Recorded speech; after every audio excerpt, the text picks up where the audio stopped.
Many Western Muslims have to cope with assumptions about race as much as religion, but increasing numbers of converts don't have that problem. Fidelma O'Leary was born in Cork into a devout Catholic family, but followed that well-worn emigrant trail to America almost 20 years ago.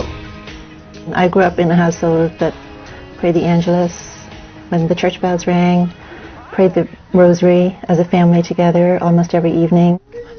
For Mom and Dad, being Catholic wasn't just about going to Mass on Sundays. Being Catholic was something that happened every day. That's why I think for me, being Muslim and praying 5 times a day, it's easy.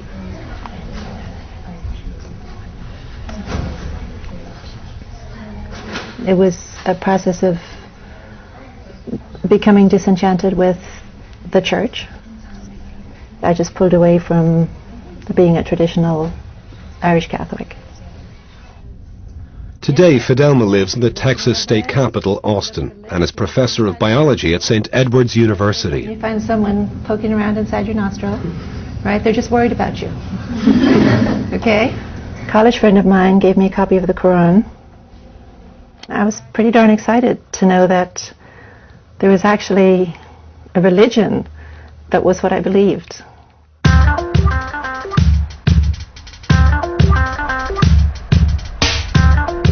I've been Muslim for about 25 years. And I can remember a time when I was the only convert I knew. Now, my circle of friends is half converts. Assalamu alaikum. Most Friday mornings, Fidelma hosts a prayer group at her home, and among the faithful are 2 other Irish converts, Eileen and Michelle. Hey, we're 3 lovely lassies from Erin, and I am the best of them all. The world is becoming quite secular, and I think that's okay for a while, but then people look for meaning and they look for significance. Jesus said, "I am indeed a servant of Allah. He has given me revelation and made me a prophet." It's a very simple message. At the end of the day, it's a very simple message. There's God. Worship God.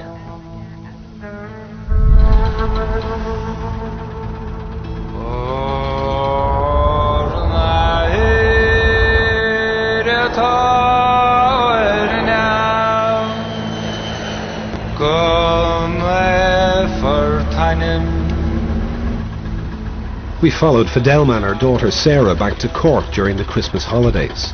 The journey would deliver an intimate encounter between a modern Muslim and Catholic tradition. When I first told my family I was Muslim, it was difficult for them to hear. They identified very strongly with being Catholic.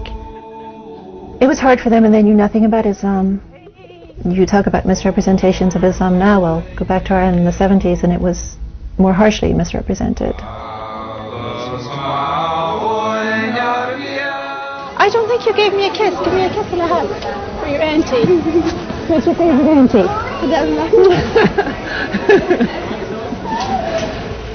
How's everything? Great. Yeah. Great. Great.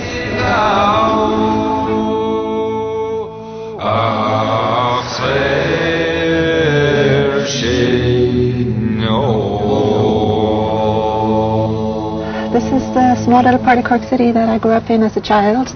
During my childhood, Ireland was completely permeated by things related to the church and Catholicism, and I think, growing up next door to a church seemed completely natural. Even after I became Muslim, I used to come here from time to time with my parents just to, show them that respect, and brought my kids here so they could see it.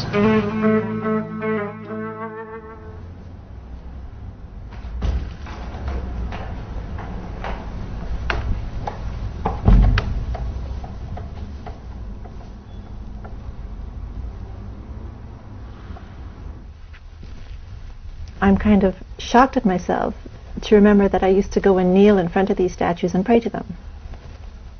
And the thought of kneeling at a statue of some virtuous person who passed away and praying to that person is ludicrous to me.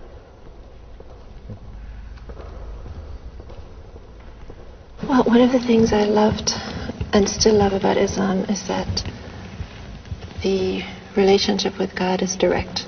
It's me and my Creator. And I don't require clergy people. I don't have to go through clergy to have access to God. So I can learn from scholars, but my access to God, my worship is direct. I stand before God and I worship, and I ask for help and I ask for guidance, and it's a very direct connection. And that means an awful lot to me.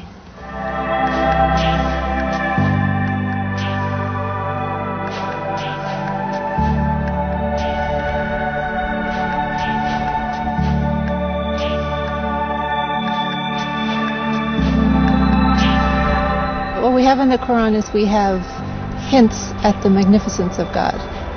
Ar-Rahman Ar-Rahim, the most merciful, the most forgiving, all-powerful, unimaginable creator, unlike anything created.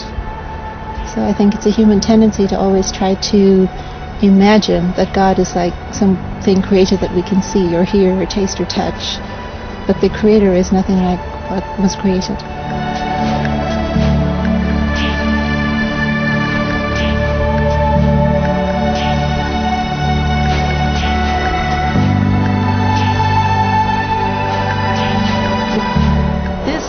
God's creation. Yeah. And this makes me want to submit myself to God.